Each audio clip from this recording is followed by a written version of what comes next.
ঈমান আনবার পরে আমাদের কতটা পাহারাদারি করতে হবে এইরকম কথা থেকে বুঝতে পারবো। আনলে হবে পাহারা। রাসূল তো বলেছেন যে বাদিউল আমালি ফিতান, ফিতনার যুগে তোমরা নেকির কাজগুলোকে দ্রুত করো।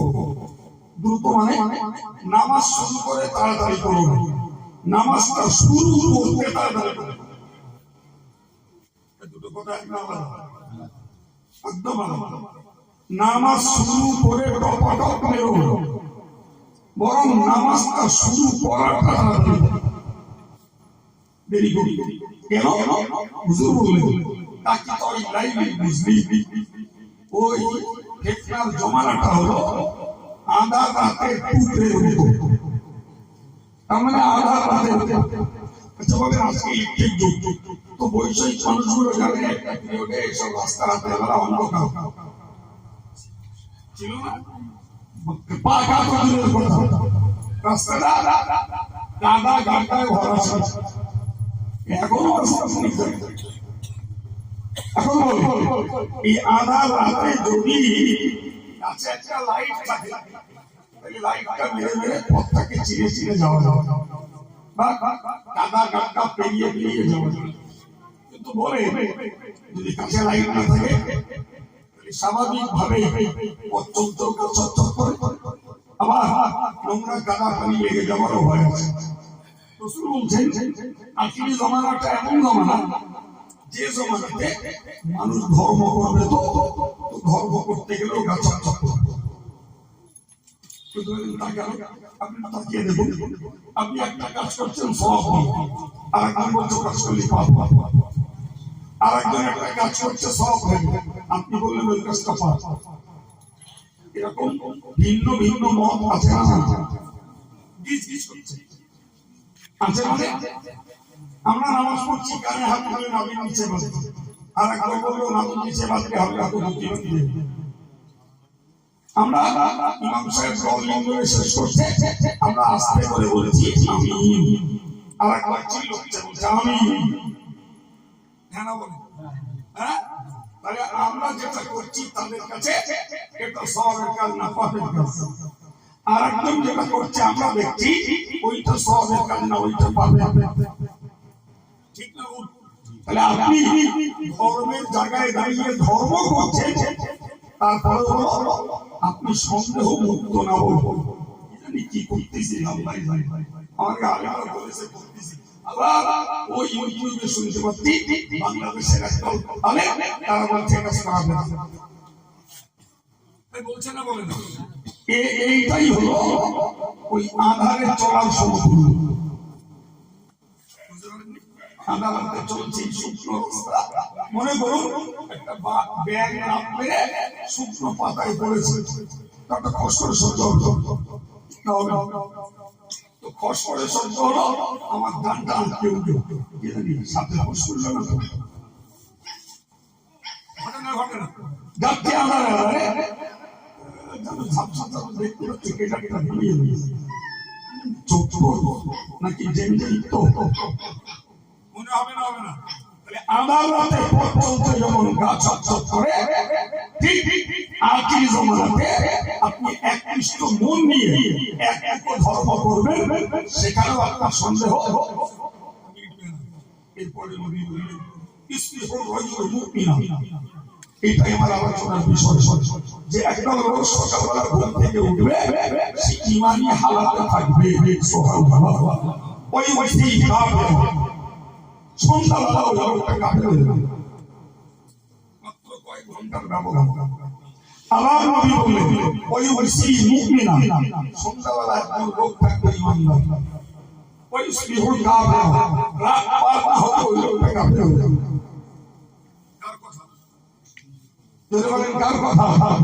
এবার বলেন ইমান আনবার পরেও কি নিশ্চিন্ত থাকার উপায় আছে? এই ছেলে আছে বাবা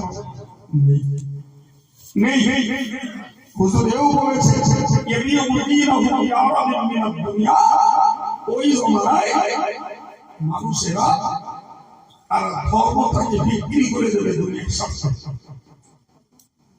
করছে না চলে যায় বলে আমার মতন কেতা ধর্ম বিক্রি করছে দুনিয়ার মধ্যে কত পীর সাহেব ধর্ম বিক্রি করছে ইমানের উপরে আমার বোঝানোর উদ্দেশ্য হলো আমরা যে যুগটাতে এসেছি এই যুগ হলো ওই যুগ সকালে ইমানদার হয়তো সন্ধ্যাবেলা কাঁদে না যদি বলে কি করে একটা উদাহরণ আমি বুঝে যাবো মনে করুন সকালবেলা লোকটা ইমানদার সন্ধ্যাবেলা এক জায়গায় বসে বিভিন্ন কথাবার্তা হতে হতে একটা সুদে কথা বলতে যে ওই লোকটাই বলে এই জমানায় অত সুদ দেখতে চলে যাবে বলার লোক আছে না নেই সুদ পাক্কা হারাম লোকটা একদম নরমাল করে দিল অত সুদ দেখতে গেলে চলছে ওই লোকটা জীবন নষ্ট হয়ে যায় কারণ কোরআন যেটাকে হারাম করেছে সেটাকে তুমি শিথিল করে দিয়েছো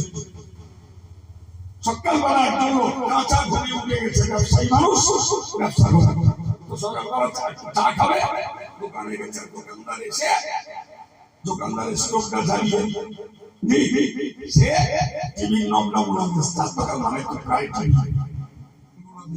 আরে এখন চা খাবার ব্যবসায় বসে দিয়েছে চাটা করে এক কাপ চা দিয়েছে চুমুর দিয়ে বলতেছে সকালবেলা গানটা দিয়েছে না শোনার মতো ইমান লাগে আছে না এবার নবী হাদিস কত সত্য যেহেতু আমরা এই যুগের লোক এই যুগে এরূপ কথা বলা কত লোকে বলছে মিথ্যা কথা না বলে ব্যবসা হয় না এই কথা বলছেন না আছে না অথচ মিথ্যা কথা বলা কি পাক্কা হারাম কবিরা ছটা জিনিসের প্রতি ইমান আমাদের বেশি কিন্তু আমি বড় সারা জীবন ইমানদার থাকা যাবে না পরে ইমানের পাহারাদারি করতে হবে এই জন্য আল্লাহ বলেছেন নবীও বলেছেন যে লোকটা আল্লাহকে রব বলে ওই বিশ্বাসটার উপরে স্থির হয়ে গেছে আর নবীও সাহাবীকে বললেন জান্নাতে যাবে বড় আমি ঈমান এনেছি আল্লাহর উপরে সুমস্তাকিম এরপরে ওই বিশ্বাসটার উপরে তুমি অটল হয়ে যাও তবেই তুমি জান্নাতে যেতে পারবে সম্মানিত ভাইরা প্রিয় ছেলেরা পর্দার মায়েরা সকলকে সম্বোধন করে আমি আপনাকে বোঝাতে চাইছি মনে রাখার দরকার যে আমাকে যদি ঈমান নিয়ে মরতে হয় সারা জীবনটা আমার ঈমানের পাহারাদারি করতে হবে তো এই বিষয়ে ভাবতে হবে আল্লাহ কোরআন শরীফে বলেছেন মান আমিলা সালিহান মান আমিলা সালিহান মিন যাকারিন আও উনসা ওয়া হুয়া মুমিনুন আল্লাহ কোরআন বলে মান আমিলা সালিহান মিন যাকারিন আও উনসা কোন নারী কোন পুরুষ যে লোকটা ঈমানি হালাতে দাঁড়িয়ে থেকে নেকির কাজ করেছে ঈমানের উপরে বজায় থেকে নেকির কাজ তিনি করেছেন ফালাহুল্লাহু হায়াতান তাইয়্যিবা আমি আল্লাহ পাক তাকে পৃথিবীতে দেব শান্তি জীবন সুবহানাল্লাহ শান্তি কে টাকায় শান্তি হয় জোরে বলে রাজনীতি করলে শান্তি হয় খুব শিক্ষিত হলে শান্তি হয় গায়ে বসতে থাকে শান্তি হয় শান্তি টাকায় নাই শক্তিতে নাই নেতৃত্বে নাই শিক্ষায় নাই শান্তি শান্তি আর আল্লাহ বললেন শান্তি তার যে ঈমানটাকে ঠিক রেখে আর আমার ঈমান যদি ঠিক থাকে এরপরে যদি আমার দুইটা থেকে এগুলো করি তবে আল্লাহর ওয়াদা শান্তি আর আমার ঈমান ঠিক নেই অথচ আমার রোজা করে যাচ্ছে তারপরেও আমার শান্তি যাবে না আর আমার কাছে যে ঈমান নেই ওইটা আমি জানি না আমি অভ্যাস হয়ে গেছে আমার সব করছি প্রতিদিন অথচ নানা জটিলতার ভিতরেই জীবন কাটছে কিনারা করে ভাই ভাই এত আল্লাহ রাজি এত নামাজ সালাম পড়ছি তারপরেও কেন বিপদ পথ ছাড়া থাকে কিন্তু আমি যে ভিতরে ঈমানকে হারিয়ে ফেলেছি কিনা সেটা বড় ভালো কথা বুঝতে পারেননি? কোরআন কিন্তু শর্ত লাগিয়েছে, শান্তি যদি পেতে হয় তাহলে ঈমানটাকে ঠিক রেখে নিয়ে কিছু হবে। ঈমান ঠিক নেই, যাকাত দিচ্ছি, ঈমান ঠিক নেই, রোজা রাখছি, ঈমান ঠিক নেই, কোরবানিও দিচ্ছি, ভালো কাজ করছি, তারপরেও কেন আমি এত অস্বস্তির ভিতরে? আল্লাহ কোরআনে বলেছে, ওমা ইউমিনু আকসারুহুম বিল্লাহি ইল্লা ওয়া হুম মুশরিকুন। বললেন যে প্রচুর পরিমাণে ঈমানদার থাকবে আর অধিকাংশ মুশরিক। কি বলেছে? কি বলেছে? আল্লাহু আকবার। মুশরিক তার মানে যাদের ঠিকানা মরার পরে স্থায়ী জাহান্নাম। মুশরিকের ঠিকানা কি? জোরে বলে, মুখস্থ কোন কথা? মুশরিকের ঠিকানা হলো স্থায়ী জাহান্নাম, স্থায়ী জাহান্নাম, চিরকাল জাহান্নাম। তো আল্লাহ নিজে বলছেন যে এমন প্রচুর পরিমাণে ঈমানদার থাকবে যারা অধিকাংশই মুশরিক। অথচ আমি জানি কি আমি ঈমানদার যদি মুশরিক হয় তাহলে তার ঈমান থাকে, এই কথা ঈমান থাকে, তাকেও জাহান্নামে যাওয়া যাবে। সুতরাং আমাদেরকে মনে রাখতে হবে যে ঈমান এনেছি মানে ওর পাহারা লাগিয়ে যাবে। মনে রাখুন, খুব সহজ কথাই বলেছি ভাই, এই দুনিয়ার দৃষ্টিতে বলা যায় স্বাধীনতা অর্জন করা সহজ, কিন্তু স্বাধীনতা রক্ষা করা তুলনায় অনেক কঠিন। আমরাই ভারত থেকে ইংরেজদেরকে তাড়িয়েছে হিন্দু মুসলমান সবাই মিলে, ঠিক না? শুধু মুসলমান না, ইংরেজদেরকে তাড়াতে তারা তাদের জীবন শহীদ করেছে। দিল্লির জামে মসজিদে প্লাস্টার খুঁজলে আজও পাওয়া যাবে 700 আলেমকে হত্যা করা হয়েছে, যাদের রক্তে 3টি গোষ্ঠীকে গায়ে লেগেছে। কি ভাবলো? সেই স্বাধীনতা অর্জনের পরে বলুন আমরা স্বাধীন ভারতে স্বাধীনতার সঙ্গে চলতে পারি? স্বাধীনতা অর্জন করা হয়েছে, রক্ষে বলো করা যাচ্ছে ভাই। আমি বলি ঈমান আনা বিরাট সহজ, কিন্তু ঈমান রক্ষে করা হাজার গুণ কঠিন। একটা বেঈমান, একদম পাক্কা বেঈমান, সে বলুন সবার সামনে আশহাদু আল্লা ইলাহা ইল্লাল্লাহ ওয়াহদাহু লা শারীকা লাহু ওয়া আশহাদু আন্না মুহাম্মাদান আবদুহু ওয়া রাসূলুহু। আমি সাক্ষ্য দিচ্ছি আল্লাহ ছাড়া কোনো উপাস্য নেই, আরো সাক্ষ্য দিচ্ছি মুহাম্মদ নামীয় প্রেরিত হলেন আল্লাহর রাসূল। দুনিয়ার যে কোনো মুফতি তাকে ঈমানদার বলে ফতোয়া দিতে পারবে। কথা বুঝতে পারেননি? ওই ঈমানদার হয়ে গেছে, পারবে ঈমান নেই। এবার বলে ঈমান আনা সহজ না করি, সহজ। ওই থেকে বড় দোয়া পর্যন্ত এগিয়ে যাওয়া একটু কঠিন মনে হয়। যেখানে কথার দোষী ঈমান চলে যাবে, কাজের দোষী ঈমান চলে যাবে, বিশ্বাসের দোষী ঈমান চলে যাবে। কথা বোঝাতে পেরেছি? হ্যাঁ বলে ভাই, কত লোকে ওই যে কথা বললাম, বললো সুদ সুদ বন্ধ হতো, দেখতে গেলি চলে যাবে। মিথ্যা কথা না বললে ব্যবসা হয়, কিসের দোষ? কিসের দোষ? আরে বাবা কথা ওগুলো কিসের দোষ? কেউ বললো ফকির পাই লক্ষ্মী, কেউ বললো খরিদ্দার লক্ষ্মী, কেউ বললো বিসমিল্লাহ গল। বলেন বলেন তাড়াতাড়ি বলেন, বলে না বলেন দোষগুলো কিসের? কথা, ওই কথা ঈমান চলে যাবে। আপনি বিশ্বাসের দোষ দেখবেন, এনার লোক আছে ঈমানের দাবি না।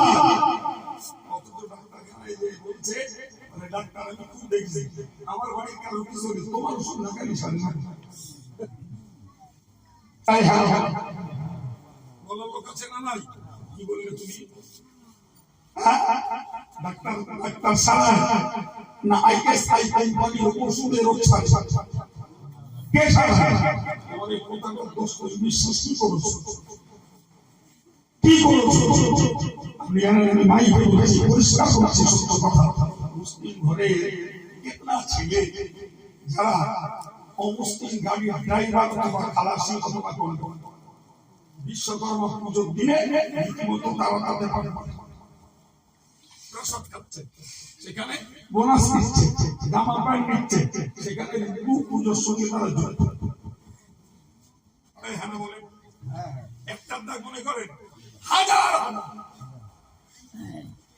ইমান থাকবে। বিশ্বকর্মা কে লাগা? কে? আল্লাহর পাশে তার কোন অস্তিত্ব আছে? হ্যাঁ, তুমি আল্লাহর দলের লোক, ইমানের কলেমা পড়ার লোক, তুমি পুজো দিচ্ছ কার? সুতরাং কখনো বিশ্বাসের দোষে ইমান যাবে, কখনো কাজের দোষে ইমান যাবে, কখনো কথার দোষে। ছেলেরা ইমানটাকে চলতে দিতে হবে। আমরা যা আমল করি এগুলো হলো দেওয়াল, আর ইমানটা হলো ভিত। আচ্ছা, ভিত যদি ঠিক না থাকে দেওয়াল তুললেও দেওয়াল থাকবে বলে মনে হবে? হ্যাঁ না বলে আদৌ টিকবে না। সুতরাং ইমান হলো দুনিয়া আর আমল হলো তার দেওয়াল। জি, আর এরপরে জিকির আজকার তেলাওয়াত হলো দেওয়ালের গায়ে প্লাস্টার। সম্মানিত ভাই আমার, ভালো করে মনে রাখুন, হযরত মুআয জাবাল রাদিয়াল্লাহু আনহু তিনি একদিন নবীর কাছে গেলেন। নবীর কাছে গিয়ে বললেন, ইয়া রাসূলুল্লাহ, ইয়া হাবিবাল্লাহ, আমি আপনার কাছে জানতে চাচ্ছি, দুল্লানি আলা মালিন মিনাল জান্নাত ওয়া ইউআযিবনি মিনান নার। কোন বর্ণনায় এসেছে আখবিরনি বিআমালিন, আমাকে খবর দিন কোন আমলে যে আমাকে জান্নাতে ঢুকিয়ে দেবে এবং জাহান্নাম থেকে আমাকে দূরে রেখে দেবে। সুবহানাল্লাহ। প্রশ্নটা ভাবনা খারাপ। আমাকে আমল বলুন যে আমল করলে আমাকে ওই আমল জান্নাতে নিয়ে যাবে এবং জাহান্নাম থেকে আমাকে দূরে রাখবে।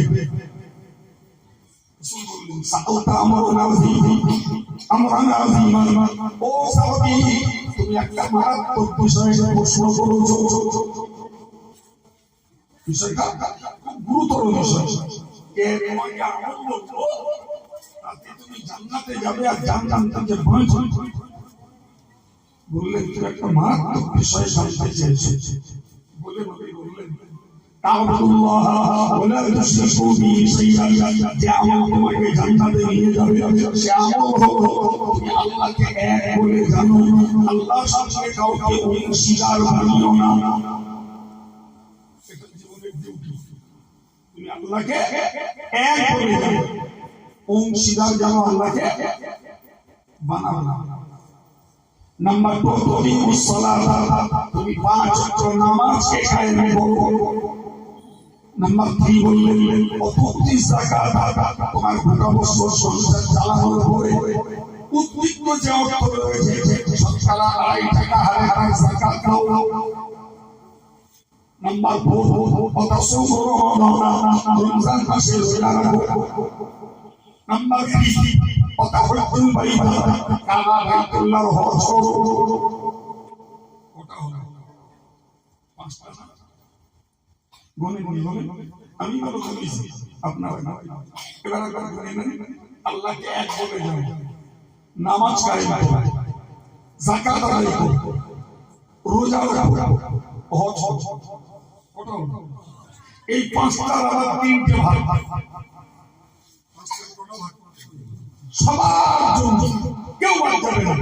ঈমান, নামাজ, রোজা, ধনী গরিব, সুস্থ অসুস্থ, এই 3টে বাদ দেবে।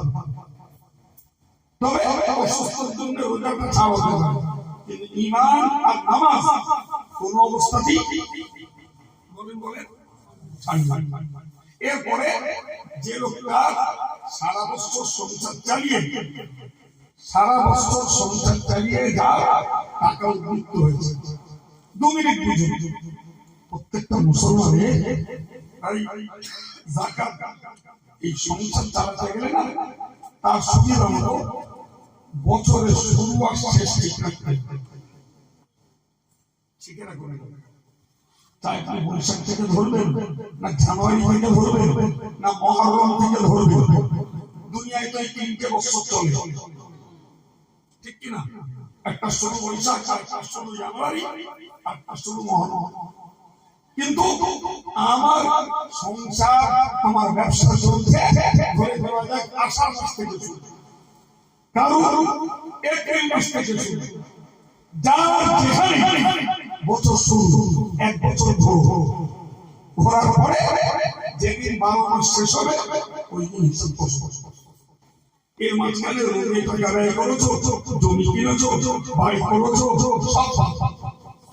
সব কিছু খরচাপাতি করে দেখছো তোমাকে যে 2 লাখ টাকার ক্যাশ আছে, বাড়ি বউরা গয়নাগাটি আছে, আর লোকের কাছে তুমি পাবা, কিংবা তোমার অ্যাসেট আছে হয়তো 10 লাখ টাকা, ওইগুলো যোগ করো। কথা শুনতে পাচ্ছেন? ওইগুলো যোগ করো করে শতকরা 2.5 টাকা জাকাত।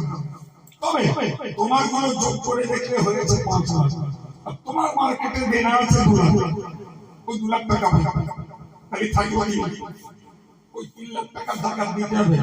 1 লাখে 2.5 হাজার, 7.5 টাকা 3 লাখে জাকাত দেওয়া হবে। গিন্নি ছেলে, গিন্নির মেয়ে গহনার জন্য জাকাত দিতে হবে। যেগুলো ব্যবহার করছে কানে হাতে যাই সেগুলো জাকাত দেওয়া হবে। খোঁজ নেন দিন কটা মেয়ে ছেলে গয়নার জাকাত দেয়।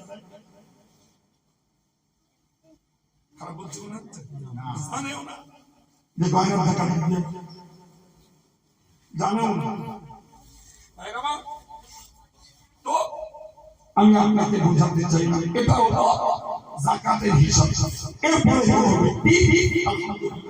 মক্কা শরীফ পর্যন্ত যাওয়া আসা এবং ওই পিরিয়ডে নিজের রোজগার বন্ধ, কিন্তু পরিবারটা খরচ দেওয়ার মতো ক্ষমতা আছে, ওই লোকটার জন্য হসপিটাল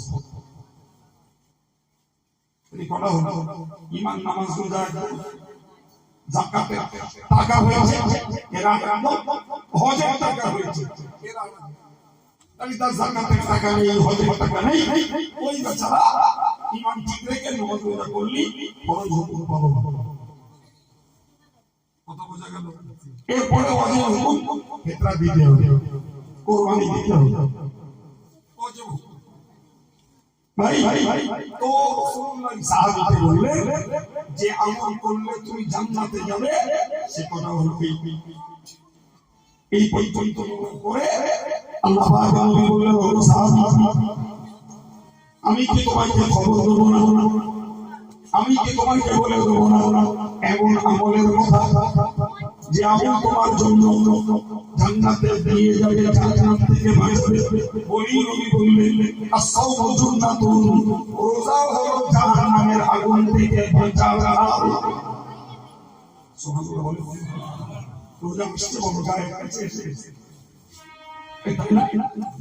রোজা গায়ের কাছে এসে গেছে, খুব বেশি বেশি 1 মাস 10 দিন, আর বেশি না বলা। আজ কথা কি, আজকে বাংলার 17 জি ঠিক 1 মাস 10 দিনের মধ্যে ইনশাআল্লাহ পড়াবে করতে হবে। রোজা গায়ের কাছে না, এবার দেখেন দিন আপনারা যে কত পার্সেন্টেজ মুসলমান সুস্থ অবস্থায় রোজগারের ধান্দায় রোজা করে আছে না? মানে হিসাব করলে দেখা যাবে 100 জনের মধ্যে 60 জন রোজা করে না, 40 জন কম।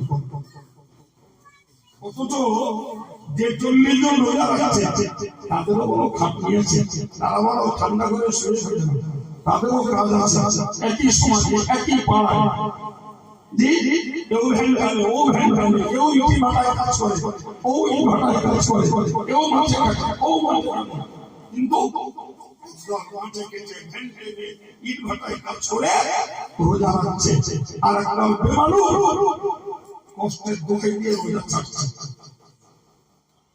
রাসূলুল্লাহ বললেন, এ সাহাবী, এই রোজা হলো জাহান্নামের আগুন থেকে বাঁচার ধারা। আগে গুলো বলেছে ইমাম ঠিক রাখো, নামাজ পড়ো, রোজা রাখো, যাকাত দাও, হজ করো, জান্নাতে যাবে। পরে আবার বলেছে যে রোজা তোমাকে জান্নাত থেকে বাঁচাবে। এরপরে বলে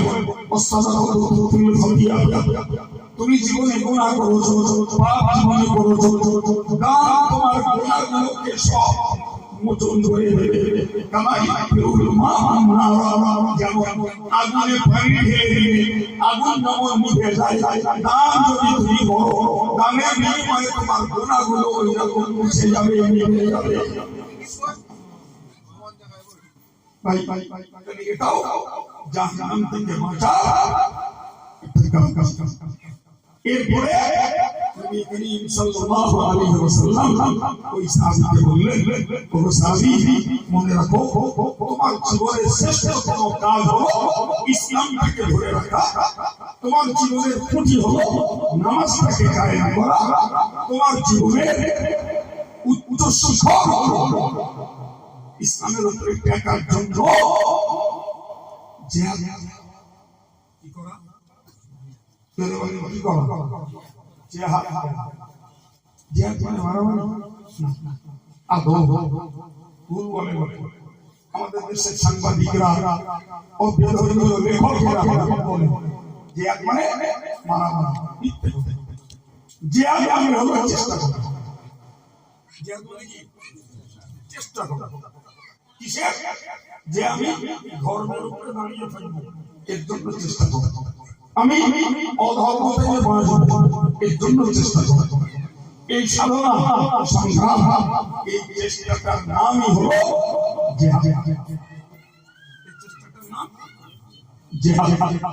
প্রিয় ভাই, রাসূল করিম সাল্লাল্লাহু আলাইহি ওয়াসাল্লাম বলেছেন, ঠিক গুরুত্বপূর্ণ একটা সামাজিক কথা বলুন। নবী বললেন যে আযমানু লিসিস্তাম মিন আনফুসিকুম, তোমরা নিজেদের পক্ষ থেকে 6টা জিনিসের দায়িত্ব নাও। কটা বলা? আল্লাহ পাকের হাবিব বলছেন, আযমিনু লাকুমুল জান্নাহ, আমি তোমাদের জন্য জান্নাতের জামিনদার হব। সবাই মিলে বলুন, তোমরা 6টা জিনিসের জামিনদার হও, আমি তোমাদের জন্য জান্নাতের জামিনদার হব। ভাই এত বড় অফার, আমরা 6টা জিনিসের জামিনদার হলে নবী আমাদের জন্য জান্নাতের জামিনদার হবেন। কি কি একটু গুনে নেন আর চেষ্টা করুন। যে মানুষগুলোর ভিতরে এই 6টা জিনিস আছে তারা আল্লাহর শুকরিয়া আদায় করুন, আলহামদুলিল্লাহ। আল্লাহর কাছে সাহায্য চাই, আল্লাহ আমাদেরকে ওই গুণের উপরে বাঁচিয়ে রাখেন, বলুন আমিন। যারা শুনে বুঝবেন যে আমার ভিতরে ওই গুণগুলো নেই, কিন্তু কিংবা দুটো আছে, 4টের অভাব, ওইগুলো কাটিয়ে উঠতে হবে।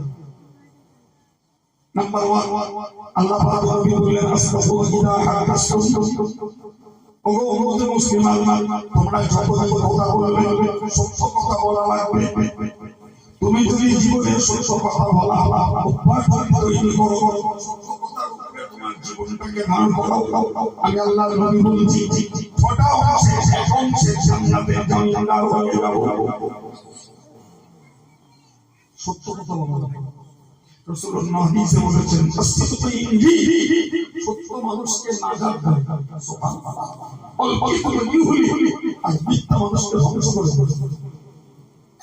কার কথা? নবী হযরত বিশ্বকে জিজ্ঞাসা করা হয়েছিল, হুজুর আপনি আপনার জীবনটাকে প্রতিষ্ঠিত করেছেন কিসের উপর? তুমি এক কথায় বলেছিলেন সত্যের উপর। সুবহানাল্লাহ। কিসের উপর? আমি আমার জীবনে কখনো মিথ্যা বলিনি, এটাই ছিল আমার মায়ের উপদেশ। জীবনে কোনো অবস্থাতে আমি মিথ্যা কথা বলিনি। সুবহানাল্লাহ।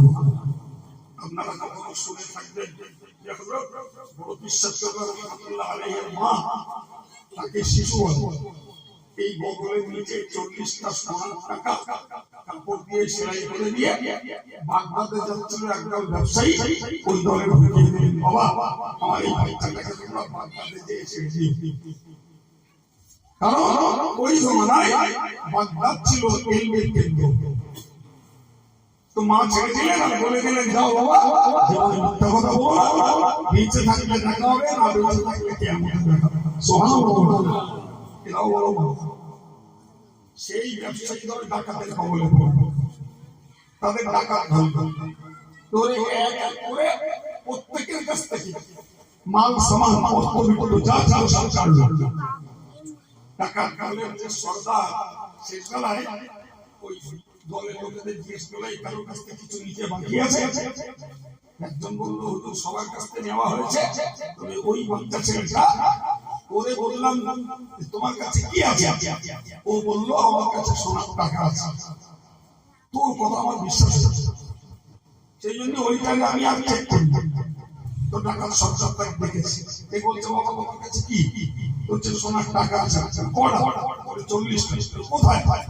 বলে দিয়েছি। সুবহানাল্লাহ বলবেন না? ঢাকার সরকার অবাক হয়ে গেল, সত্যি দেখে বলতে দিচ্ছে টাকা রয়েছে। ঢাকার সরকার বলল, ওগো বাবা, তোমার টাকা যে জায়গায় লুকায়িত, তুমি যদি স্বীকার না হও, কোনো অনুষ্ঠিত আমরা ওই টাকাকে সন্ধান করতে যেতাম না। তুমি বললে কেন? বাচ্চা ছেলে আপনার তাদের বলল, আমার মা আমাকে পাঠিয়েছে আল্লাহর এই শিক্ষার জন্য। আমার মা আমাকে বিদায়ের সময় বলে দিয়েছে, কোনো অবস্থাতেই তুমি বাবা জীবনে মিথ্যা কথা বলো না। মায়ের কথা স্মরণ রেখে দিয়ে আমি মিথ্যা কথা না বলে সত্যটাই স্বীকার হয়েছি। টাকা সরকারের ব্রেন ভেঙে গেল। একটা ছেলে শিশু বাচ্চা, সে মায়ের কথা দাম দিয়ে মিথ্যা বলছে, আর আমরা আল্লাহর কথার দাম দিচ্ছি। বললো, বাবা আমি আর জীবনে কখনো এই চুরি ডাকাতি কাজ করবো না, আমাকে তওবা পড়াবো। বাচ্চা তাকে তওবা পড়ানো, ওই লোকটা নতুন করে ঈমান নিয়ে এলো। টাকা দলের লোকেরা বলল, ও বাদশা, ও সরদার, তুমি যখন ডাকাতির কাজে ছিলে আমাদের নেতা, এখন তুমি ঈমানদার হয়েছো, আমরা ওই ঈমানের কাজেও তোমাকে নেতা বানিয়ে দিচ্ছি। আমরাও তোমার সঙ্গে ঈমান তওবা করে ঈমানদার হয়ে গেলাম।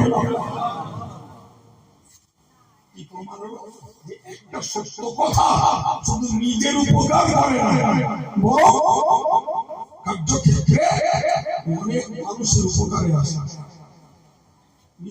বড় বিশ্বাস আমরা বলেছিলেন যে আমার জীবনে আমি আমার জীবনটাকে প্রতিষ্ঠিত করেছি সত্যের উপর। তাই আমাদের সমাজে মিথ্যা চলছে। ঠিক বলছি না ভুল বলছি? বাপ মাও বাচ্চাদের মিথ্যা শেখাচ্ছে।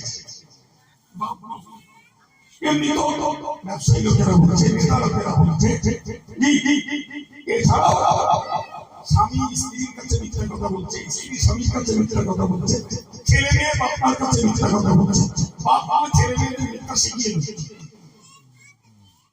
মাদ্রাসাওয়ালারা দান নিতে গেছে, বাপ বাড়ির মধ্যে হচ্ছে, ছেলে পাঠিয়ে দিয়ে বলছে, বলে আমার আব্বা বাড়ি, আর ছেলে যে বলতেছে আমার আব্বা বলেছে আমার আব্বা বাড়ি। চোর কেমন ধর্ম, রিয়েলি হবে, চোর কেমন ধর্ম। ছেলে স্কুল কামাই করেছে, মা শিখিয়ে দিচ্ছে বাড়ি স্কুলে যা, বলতে গেলে মিস্টার মারবানি করতে যাকে বলি শুনে আমার পেট ব্যথা করতো। আমি গল্প বলছিলাম যে মা শিখিয়ে দিচ্ছে বাচ্চাকে মিথ্যার প্রশ্ন। সম্মানিত ভাইরা, বাচ্চা স্কুলে যাওয়ার নাম করে খেলিয়ে খেলিয়ে বাড়ি আসতেছে, বাড়ি এসে কিছু বলে বলে চলে এসে এইভাবে গোটা সমাজ ব্যবস্থায় মিথ্যা বেঁচে রয়েছে। অথচ নবী বলছেন, তুমি জান্নাতে যদি যেতে চাও তাহলে তোমার জীবন ব্যবস্থায় কথা বলে সত্যি, তাতে অসবে না মার খেতে হবে না সম্মান যাবে, টেনশন তোমার, ও টেনশন আল্লাহ, তুমি শুধু নাম্বার 2 আল্লাহ পাক নবী বললেন, ও আমাদের মুসলিম যদি তোমরা জীবনে ওয়াদা করো, ওয়াদা পূরণ করো, খবরদার সামান্য ছোট না ভাই, ওয়াদা খেলাপ করো না। ভাই যে নিজে ভুক্তভোগী কি যন্ত্রণায় জ্বলছে আল্লাহ জানে। ভাই আজকের যুগে মানুষ টাকা ঋণ করছে, ধার করছে, আর দেওয়ার সময় পাওনাদারকে নাকা নিচু বানিয়ে কতবার কতবার। আর এই করে করে সমাজে সুদের জন্ম নিয়েছে। কিসের জন্ম নিয়েছে? সুদ। সেই যখন পড়ে আসে তোর 1 লাখ টাকা ধার দিয়ে প্রতিদিন 100 টাকা দিতে হবে। মাস গেলে 3000 কথা ভাই 3 বছর পড়বে না 2 লাখ টাকা হয়ে যাবে। এই করে সুদের জন্ম মানুষ যদি ঋণ নিয়ে যদি দিন সামাজিক সুদের জন্ম হতো।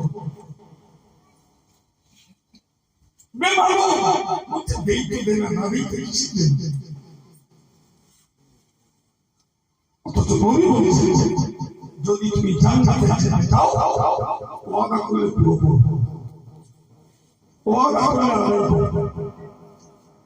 সম্মানিত ভাই আমার নবী বললেন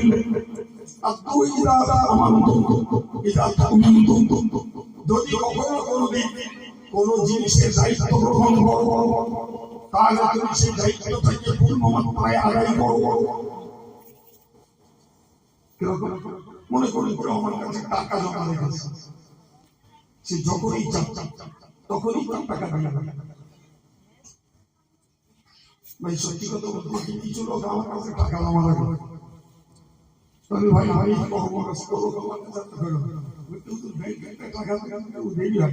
আপনার কাছে রাখলে তাও দেরি হয়।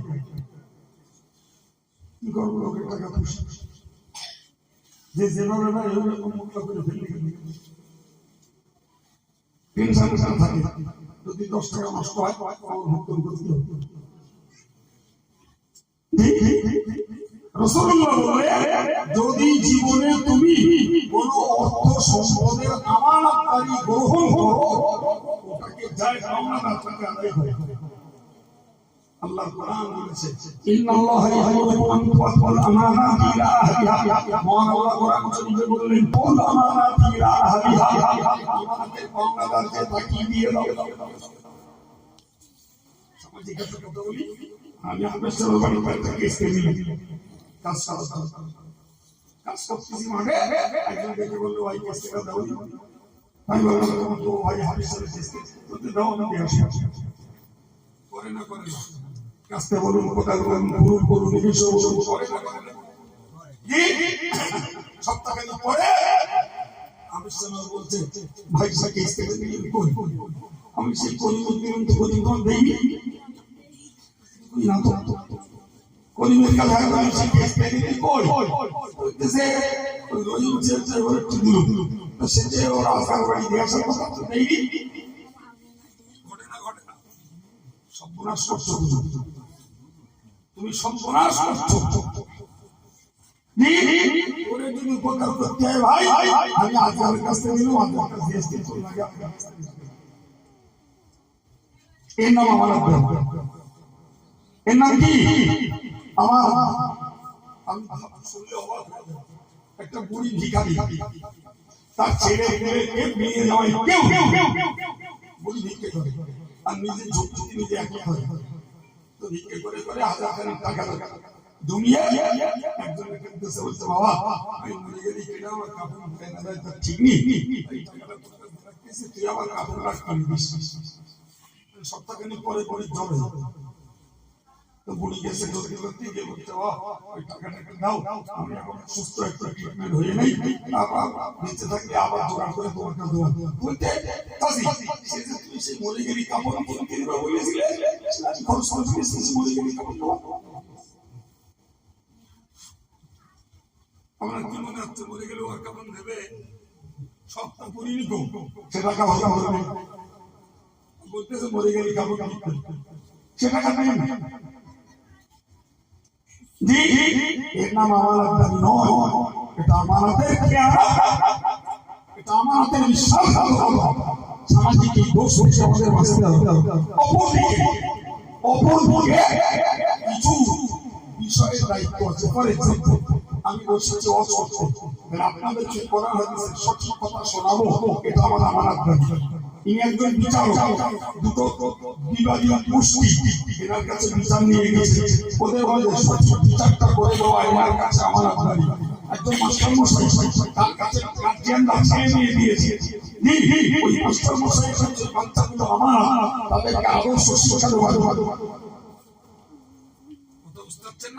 যিনি ইমামতি করছেন এই মুসল্লিগুলোর নামাজ, ওই ইমামের উপরে আমানত। ইমামের নামাজ হবে, মুসল্লিদের নামাজ হবে। ইমামের নামাজ যদি ঘাটতি হয়ে যায়, গোটা মুসল্লিদের নামাজ হবে সর্বনাশ। সুতরাং ইমামের উপরে এই মানুষগুলোর নামাজ আমানত। যদি হয় সকলের নামাজগুলো ত্রুটি হবে। এগুলো এগুলো কি? কেউ ক্লাবের কেশে, কেউ মাদ্রাসার কেশে আসে, কেউ মসজিদের কেশে আছে না নাই? জনগণের টাকা দিকু ব্যবসায় আছে না নাই? এমনও ঘটে গেছে, কমিটি চেঞ্জ হয়েছে, আগের কমিটির কাছ থেকে পরে কমিটির টাকা উদ্ধার করতেই পারি না নাই বলে বাবারে, এসব আমাদের কাছে আছে তো আছে, আমাদের কাছে আছে। কি হবে বাবা, কি হবে? সুতরাং একদিকে বিষয় আর একদিকে বস্তু, দুটোই আমানত। বস্তুটা আগে বললাম, বিষয়টা বললাম। রাসূল বলছেন জান্নাতে যাবে তুমি, তাহলে এই আমানতটা ঠিক হবে। নাম্বার 4, প্রিয় নবী বললেন তুমি জান্নাতে যেতে চাও, তোমার গুপ্ত অঙ্গটাকে তুমি হেফাজত করো।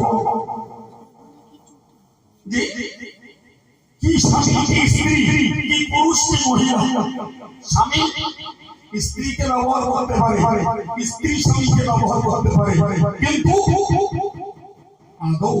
স্বামী তার গুপ্তাঙ্গকে অন্য জায়গায় ব্যবহার করতে পারে না। স্ত্রী তার নিজের গুপ্তাঙ্গকে অন্যের কাছে ব্যবহার করতে পারে না। আজকে গোটা সমাজ লজ্জায় মাথায় হ্যাট হয়ে গেছে, পরকিয়া পরকিয়া পরকিয়া আছে না নাই? আর আমার দেশের সরকার পরকিয়ার অনুমোদন করেছে। ভারত সরকার পরকিয়াকে অনুমোদন করেছে। একজনের বউ আরেকজনের সঙ্গে যেতে পারে, ওর বিরুদ্ধে তোকে কন্টেম করা যাবে না।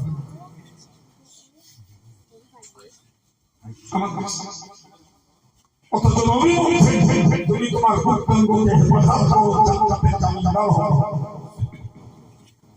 ৫৫ নম্বরে বললেন পৃথিবীর নারী পুরুষকে লক্ষ্য করে মহান আল্লাহ বললেন তোমরা তোমাদের চোখটাকে নিচু করে চলো। পুরুষকেও বলেছেন, নারীকেও বলেছেন। কোরআনে আছে কুল্লিল মুমিনিনা ইয়াগুদ্দু মিন আবসারিহিম, আল্লাহ পাক পুরুষদেরকে বললেন ওগো নবী তুমি পুরুষ জাতিকে বলে দাও তোমরা তোমাদের চোখটাকে অবনমিত করো। স্ত্রী জাতিকে বললেন কুল্লিল মুমিনিনা ইয়াগুদ্দু মিন আবসারিহিম, ওগো নারী জাতি তুমি তোমার চোখটাকে নিচু রাখো। তার মানে সহজ বাংলায়, সহজ বাংলায় গৃহস্থকে বলেছে কুকুর মানো, গরিবকে বলেছে খাবার খাবো। এই কথা বুঝতে পারছেন? উভয়কে দায়িত্ব পালন করতে হবে। পুরুষ সেও সংযত হবে, নারীও সংযত হবে।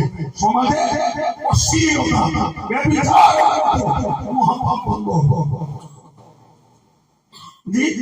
নারী যদি বেপরদায় ঘোরে তাহলে পুরুষকে সামনে থাকা কঠিন। আবার পুরুষ যদি তার চোখ কিছু না করে নারীর জীবন লোককে বড় ইসলাম ব্যালেন্স ঠিক রেখে দিয়ে পুরুষ কেউ চোখ নিচু করতে বলেছে, নারী কেউ চোখ নিচু করতে বলেছে। তবে তোমার জান্নাতে যাওয়ার জামিনদার হবো। বিস্তার ব্যাখ্যা দিলে দীর্ঘ সময়, আমি লম্বা করার পক্ষে যাবো না। ভাই 6 নম্বরের কথা, তুমি জান্নাতে যাবে, তোমার এই হাতটাকে প্রতিরোধ করবো। এই হাত এর আবার কি কেস ভাই, কেউ হাতের দ্বারায় কলমের খোঁচায় লাখ লাখ টাকা ফাঁকি মারছে, কেউ এই হাতের দ্বারায় এতিমের মা আত্মসংস্কৃত, কেউ হাতের দ্বারায় ভাই মিথ্যা কাগজে একটা সই করে দিচ্ছে, আবার কেউ বা হাতের দ্বারায় আমরা বিপদে হতে পারছি, কারণ দুর্বলের প্রতি অত্যাচার করছে। আবার বর্তমান কালে ফেসবুক করুন, যারা চালায় তারা জানে কি পরিমাণ আল-ফাল কথাবার্তা, গালি গুরু ফতোয়াবাজি করে সর্বনাশ করে আপনি লিখছেন। আল্লাহ নবী বললেন, তুমি তোমার হাতকে প্রতিরোধ করো। কথা হয়েছে বাবু, কথা হয়েছে। অন্য একটা হাদিসে রাসূলুল্লাহ বলেছে যে তুমি তোমার জবানটাকে আয়াতের ভিতরে রাখো, জবানটা লাগাম ছাড়া করো, জবানটা স্বেচ্ছাচারিতার কথা বলো না। তোমার জবান তোমাকে জান্নাতে নিয়ে যেতে পারে, তোমার জবান তোমাকে জাহান্নামে নিয়ে যেতে পারে। এই কথা বলে পারে না। একজন লোক কলেমা পড়লো, সে জান্নাতের যোগ্য হলো, আর একজন লোক বেঈমানি কথা বললো, সে জাহান্নামের যোগ্য হলো। ঠিক না? কথা হয়েছে বাবু, গুনে নেন একটা একটা করে। রাসূল বলেছেন যে তোমরা কথা বললে সত্য হও। 2 নম্বরে বলেছেন ওয়াদা করলে পুরো হও। 3 নম্বরে বলেছেন আমানত রাখলে আমানতের দায়িত্ব পালন করো। 4 নম্বরে বলেছেন উত্তঙ্গকে হেফাজত করো। 5 নম্বরে বলেছেন চোখটাকে নিচু করো। 6 নম্বরে বলেছেন হাতটাকে প্রতিরোধ করো। 7 নম্বরে আরেক হাদিসে বলেছেন জবানটাকে লাগাম লাগাও। প্রিয় নবীর বক্তব্য হইতে বুঝতে পারা যায় এই 7টা জিনিসের জামিনদার আমরা হতে পারি। রাসূলুল্লাহ আমাদের জন্য কিয়ামতের মাঠে জান্নাতের জামিনদার হবেন। আচ্ছা বলেন তো বাবা, এই যে 7টা জিনিস বললাম, এর মধ্যে নামাজ, রোজা, হজ, যাকাত কিচ্ছু আছে? হ্যাঁ না বলেন, কিচ্ছু। তার মানে কি জানো, যে আমাকে জান্নাতে যাওয়ার জন্য নামাজ, রোজা, হজ, যাকাত, জিকির, তাসবিহ, তেলাওয়াত, সদকা, ফিতরা, কুরবানি এই জাতীয় নেকি কাজগুলো যখন করা লাগবে, ওই হাদিস অনুযায়ী ওই জাতীয় দোষ থেকে আমাকে বাঁচাতে হবে। তবে দুইয়ের সমন্বয়ে আমাদের জন্য জান্নাতুল ফিরদাউসি নুজুলা, ওই ওইগুলোর জন্য সর্বোচ্চ জান্নাতুল ফিরদাউস প্রস্তুত করা হয়েছে, তারা ওরা দখল করবে। কি বাবু এবার বলেন না যে শুধু ঈমান আনলেই আর আল্লাহ খানিকটা নামাজ পড়লেই জান্নাতে যাওয়া সহজ হবে না। হবে না, হবে আপনার জন্য না, আমার জন্য। কারণ ওয়াজ আমি করছি না, ওয়াজ নবী করে রেখেছে, আমি সেই কারণটা নিলে করেছি। তাহলে নবী ওয়াজ আপনার জন্য, আব্দুল কাইয়ুমের জন্য, নবী ওয়াজ ইসরায়েল বিদ্যালয়ে মহানসের মুফতি সাহেব, ইমাম সাহেব, হাফেজ সাহেব, হাদিস সাহেব, সাধারণ মানুষ সবার জন্য বড়। আমি বলছি মানে আমি সাথে নই, আমি এই বক্তব্য রাখছি মানে আমি ওই পথ আমল করা থেকে ছাড়বো না। আমাকে সত্য বলা লাগবে, পথ আমলে পুরো করা লাগবে, আমার আপনাকে একটা দায়িত্ব পালন করা লাগবে, আমাকেও যোগদানবে হেফাজত করা লাগবে, আমার চোখটাকেও নিচু করা লাগবে, আমার হাতকেও লোক করা লাগবে, আমার জবানটাকেও লাগাম লাগানো লাগবে। সুতরাং আমি শুধু আপনাকে উপদেশ দিতে বসিনি, হাদিস আমার জন্য আমলের যোগ্য ফলে ওনাদের জায়গায় দাঁড়িয়ে আমাকে এগুলোকেও যথাযথ সতর্কতার সঙ্গে আমাকে সাবধান থাকতে হবে। প্রিয় ভাই, আমাদের কষ্টসাধ্য ইমানের জীবনের বিনিময়ে আল্লাহর কাছে আমরা জান্নাত পেতে পারি। আল্লাহ আমাদেরকে এই আলোচনা যারা আমি আগেই বলেছি যারা কাজে লাগান তারা আল্লাহর কাছে দোয়া চান, আল্লাহ মরণ পর্যন্ত এই গুণের উপরে কায়েম রেখে দিও। আর যারা এই আলোচনা শুনে বুঝলেন যে আমার মধ্যে এরকম কিছু ত্রুটি একটা দুটো চারটে জায়গায় আছে, আমাদেরকে ছাড়ার জন্য সাধনা করা লাগবে। আল্লাহ পাক আমাদের তৌফিক দান করুন, আমিন।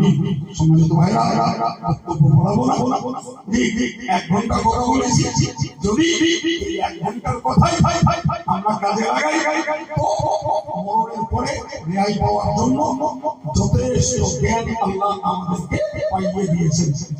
বাকি আমরা কি কতটা সেটাকে রক্ষা করবো সেটা তো ব্যক্তিগত ব্যাপার। আসুন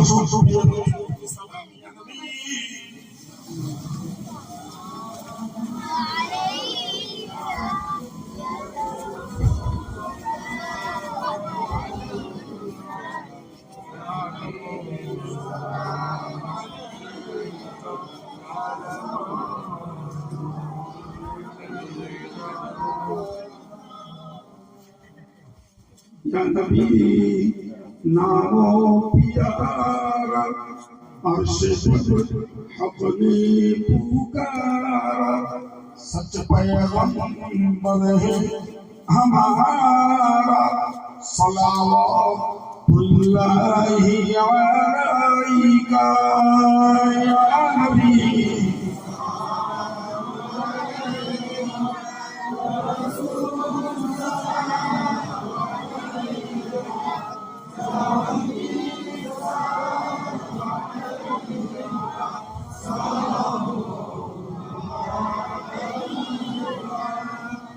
আমরা যে নবীর দিওয়ানা, তিনি যে মোদের ঠিকানা, কবে যাব আবার মদিনা, পাঠালাম সালাম মেরে নজরানা ইয়া নবী।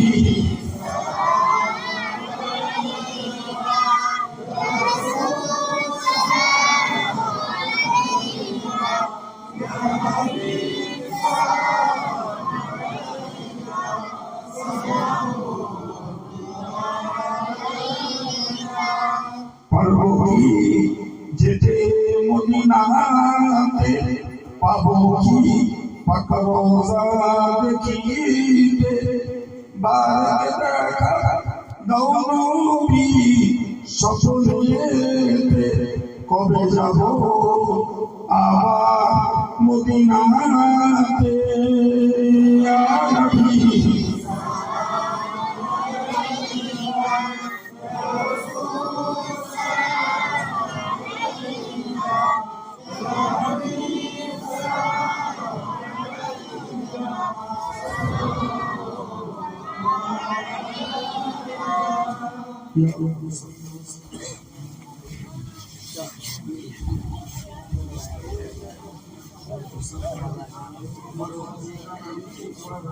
رمضان بلغ العلا بكماله، كشف الدجى بجماله، حسنت جميع خصاله، صلوا عليه وآله اللهم صل على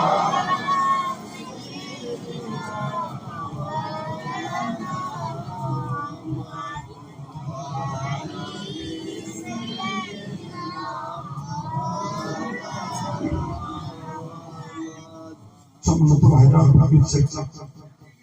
বিগত কয়েক বছর এইখানটায় আনার আপনাদেরকে জামিয়ার ইসলামের সদর দাওয়াত দিয়েছে এবং এখানকার কিছু ভাইরা কিছু ছেলেরা এক একটা বিজ্ঞাপন নেন এবং বিভিন্ন ভাইদের কাছ থেকে মায়েদের কাছ থেকে কিছু কালেকশন করেও জমা দেন। এবারও আরো অনেকে যথারীতি দাওয়াত দিচ্ছি এবং আবেদন রাখছি পাকে কিছু নগদ পয়সাও দিতে পারে, আর পাকে বিল কুপন নিয়ে একটু খেদমত করতে পারে। জামিয়া গত 1 বছর চালিয়ে গত 1 বছর 1 ফেব্রুয়ারি থেকে 31 জানুয়ারি পর্যন্ত 2 কোটি টাকার ঊর্ধ্বে খরচ হয়েছে।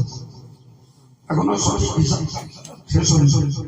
হিসাব পুরো বিস্তার ভাই এই 2 কোটি টাকার পয়সাও সরকারের নেই, সব দেশে নিম্নবিত্ত গরিব মধ্যবিত্ত উচ্চবিত্ত মানুষদের দাম।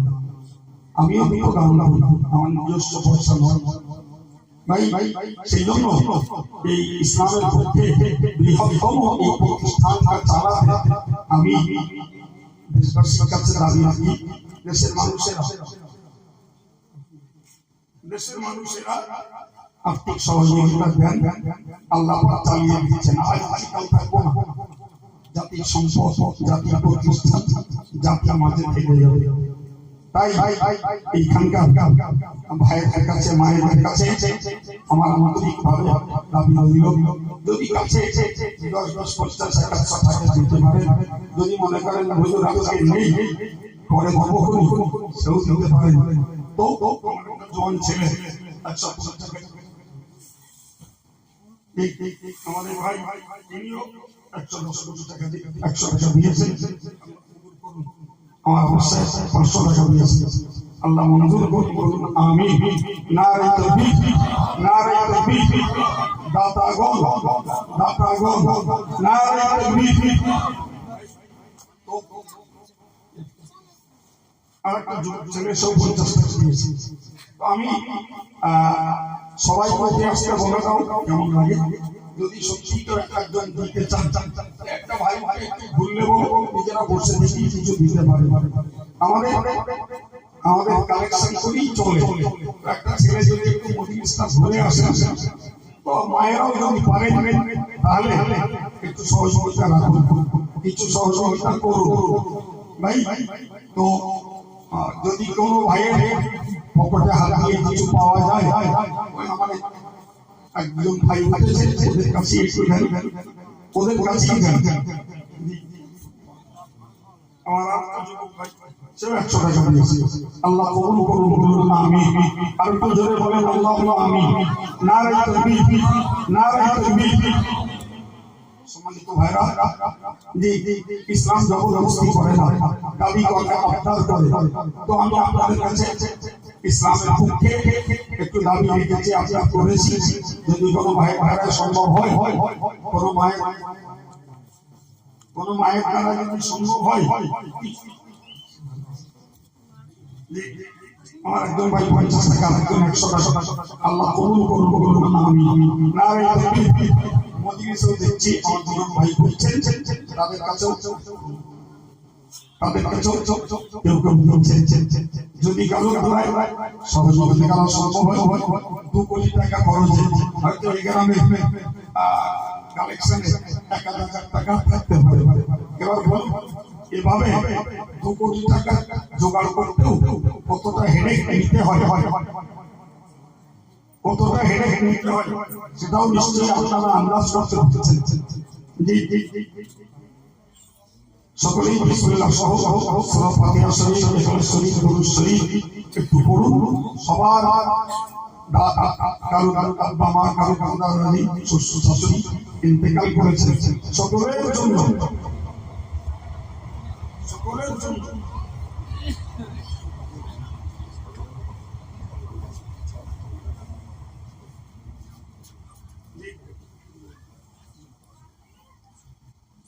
তো আমাদের আবিষ্কারের বোন সেও দিয়েছে 300 টাকা, আল্লাহ কবুল করুন।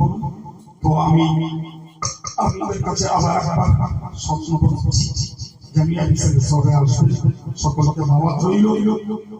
এবং তারা যতটুকু পেরেছেন সহযোগিতা করেছেন, পরেও যদি কেউ দিতে চান, আমি মাসুমের কাছে ডিল রেখে যাচ্ছি, মাসুমুল্লাহর কাছে দিলেই ইনশাআল্লাহ জায়গায় চলে যাবে। আপনার কাছে দিলেও জায়গায় চলে যাবে। দুরূদ শরীফ, আল্লাহুম্মা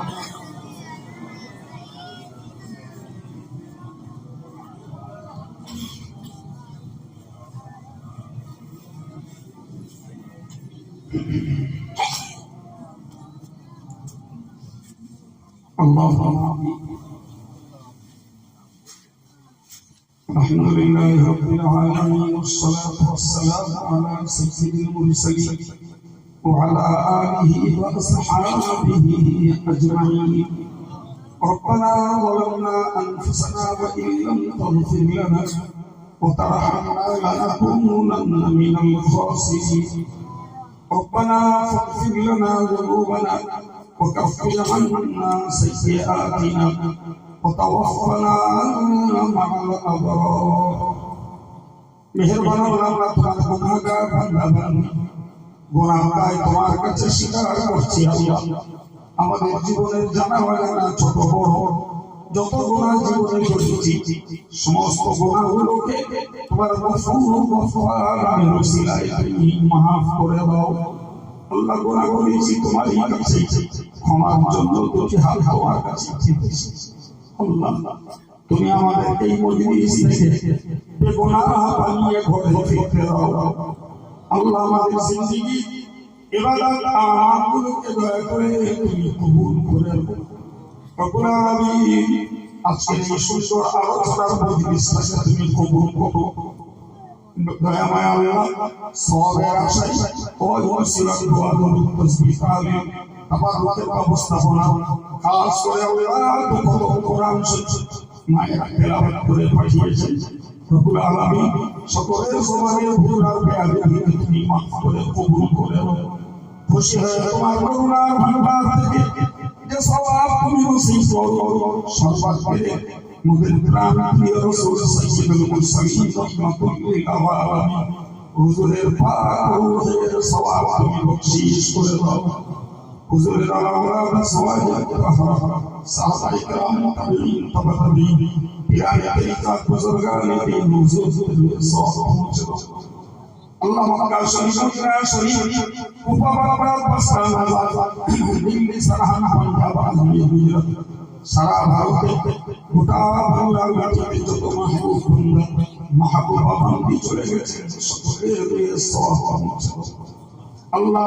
সমস্ত মুরিদের সওয়াব তুমি দয়া করে বখশিশ করো আল্লাহ। যার মাযহাবে ইমাম তরিকার ওলিয়ে কামেল হুজুরের সওয়াব পৌঁছে দাও আল্লাহ। খাস করে বড় বিশ্বাস কেবলা চিশতি সাহেব হুজুর নকশবন্দ হুজুর মনিরুল কারসানি হুজুর সুফি ফরিদের ওয়াইসি হুজুর সকলের সওয়াব করে বখশিশ করো রব্বুল আলামিন। পুরপুরা শরীফের পীর মুজাদ্দিদ জামান দাদা হুজুর কেবলা তার আলাওলা তার খলিফা হুজুরের সওয়াব পৌঁছে দাও। মুর্শিদ আল্লামা হুজুর দরগাহ কাশা মাহমুদি শাহ সরসিনা পীর শেখ কালিয়ানী সুফি হাফিজ হুজুর কেবলা আমার আব্বাজি নামের সকলের সওয়াব পৌঁছে দাও আল্লাহ। আমরা কানাল কাছে কানালি নিবেশ দুটি হাত হারা উঠিয়েছি কেউ আল্লাহ কেউ ধর্ম কেউ দাদা কেউ নানা নানি কেউ বা শ্বশুর শাশুড়ি কেউ বা স্ত্রী হারা কেউ বা স্বামী হারা কেউ বা পরিবার টুকরা বাচ্চা হারা যে যারা বন্ধুকে হাতে করে মাটি কবরে আল্লাহ চিরকালের প্রথম বন্দি করে দিয়েছে আল্লাহ।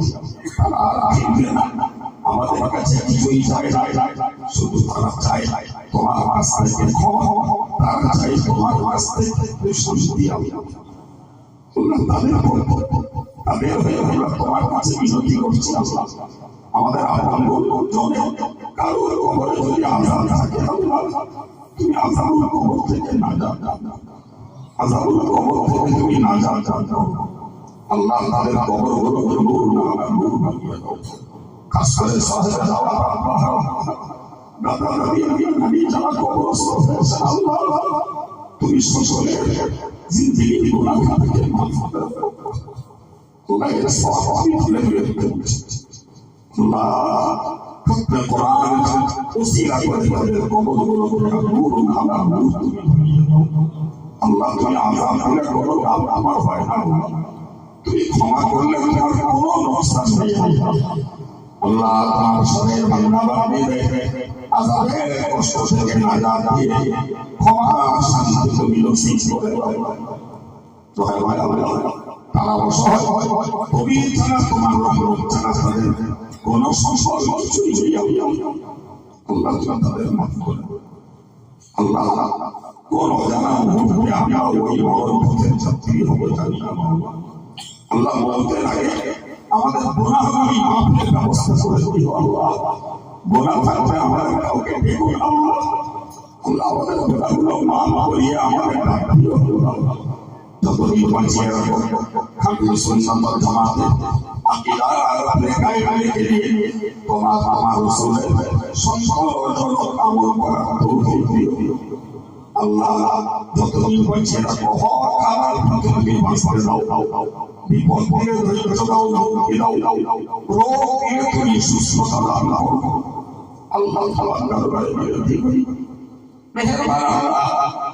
মেহেরবানি করে আমাদের সকলের জন্য জাহান্নামের আগুন থেকে হারাম করে দিয়ে জান্নাতুল ফিরদাউসের যত বানিয়ে তুমি দিও আল্লাহ। যতদিন বাঁচিয়ে রাখো হালাল রোজগারে বরকত দান করো আল্লাহ। তার সাথে বিনতি করি কোরআন হাদিস থেকে চর্চা ইসলামী জামিয়া বানিয়ে দিয়েছে ভাইরা মায়েরা আগেও দান করেছে আজও করেছে আল্লাহ।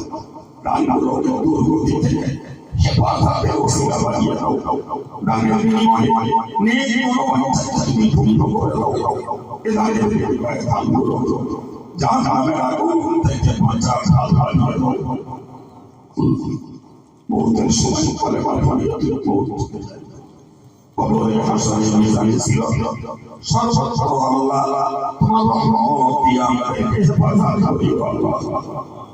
আল্লাহ আমরা এলমে আমলে আপনার সর্বহারা কিছু আমাদের নেই তোমার খাস রহমত থেকে আমাদের কাউকে বঞ্চিত করে দিও রব্বুল আলামিন।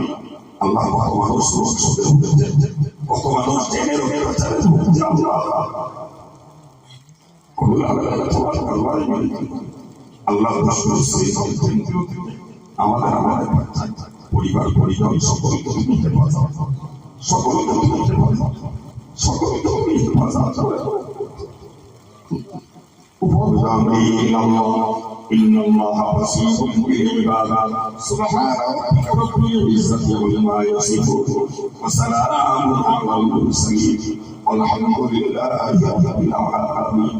ربنا تقبل دعاءنا ببركة هذه الكلمة الطيبة لا إله إلا الله محمد رسول الله. السلام عليكم.